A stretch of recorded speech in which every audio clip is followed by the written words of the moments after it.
டெல்லியில் பிரதமர் மோடி தலைமையில் நடைபெறும் நிதி ஆயோக் கூட்டத்தில் பங்கேற்காதது ஏன் என முதலமைச்சர் மு க ஸ்டாலின் விளக்கம் அளித்துள்ளார். மாற்றாந்தாய் மனப்பான்மையுடன் மத்திய அரசு பட்ஜெட் தாக்கல் செய்துள்ளதாக முதலமைச்சர் மு க ஸ்டாலின் கண்டனம் தெரிவித்துள்ளார்.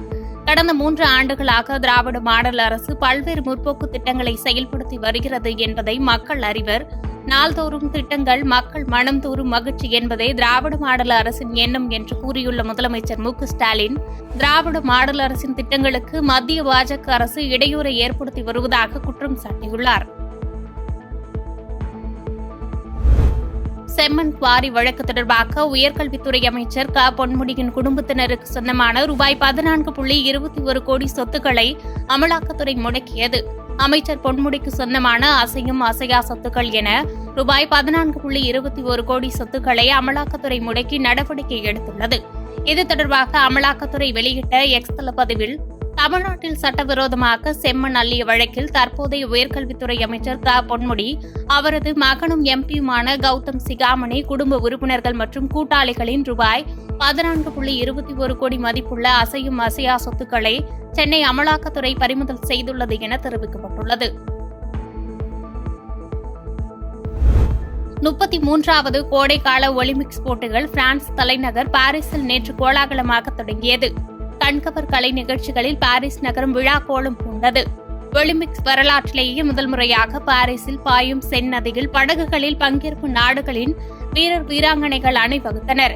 அந்த வகையில் இந்தியா சார்பில் சரத் கமல் மற்றும் PV சிந்து தேசிய கொடியை ஏந்தி சென்றனர்.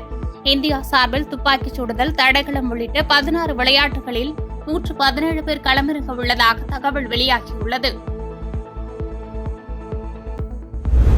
தைவானில் உருவான கெய்மி புயலால் அங்கு 2 பேர் உயிரிழந்துள்ளதாக தகவல் வெளியாகியுள்ளது. மேலும் இந்த புயல் சீனா உள்ளிட்ட அண்டை நாடுகளிலும் பாதிப்பை ஏற்படுத்தியது. அதன்படி சீனாவின் புஜியான் மாகாணத்தில் 118 கிலோமீட்டர் வேகத்தில் கெய்மி என்ற புயல் கரையை கடந்தது. இதன் காரணமாக சீனாவின் 12 நகரங்களில் மழை 40 சென்டிமீட்டருக்கும் அதிகமாக பதிவானது. பல நகரங்களில் வெள்ளம் சூழ்ந்தது. இதனால் சுமார் 6 லட்சம் பேரின் இயல்பு வாழ்க்கை முடங்கியுள்ளது.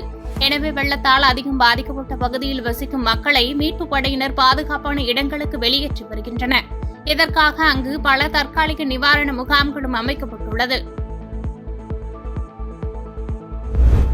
தாம்பரம் பணிமனையில் பராமரிப்பு பணிகள் நடைபெறுவதால் தாம்பரம் செங்கல்பட்டிலிருந்து சென்னை கடற்கரை செல்லும் 55 மின்சார ரயில்கள் இன்றும் நாளையும் ரத்து செய்யப்பட்டுள்ளது. காலை 9 மணி முதல் மதியம் 1 மணி வரை இயக்கப்படும் பெரும்பாலான மின்சார ரயில்கள் ரத்து செய்யப்பட்டுள்ளது. மின்சார ரயில்கள் ரத்து செய்யப்பட்டதால் மாணவர்கள் பணிக்கு செல்வோர் பாதிக்கப்படும் சூழல் ஏற்பட்டுள்ளது. இதனால் மாற்று ஏற்பாடாக கூடுதல் பேருந்துகளை இயக்க பயணிகள் வலியுறுத்தியுள்ளனர். பாதகம் செய்பவரை கண்டால் நாம் பயங்கொள்ளலாகாது பாப்பா, மோதி மிதித்து விடு பாப்பா, அவர் முகத்தில் உமிழ்ந்து விடு பாப்பா. அண்மை செய்திகளை உடனுக்குடன் தெரிந்து கொள்ள இணைந்திருங்கள் இயம்நாடு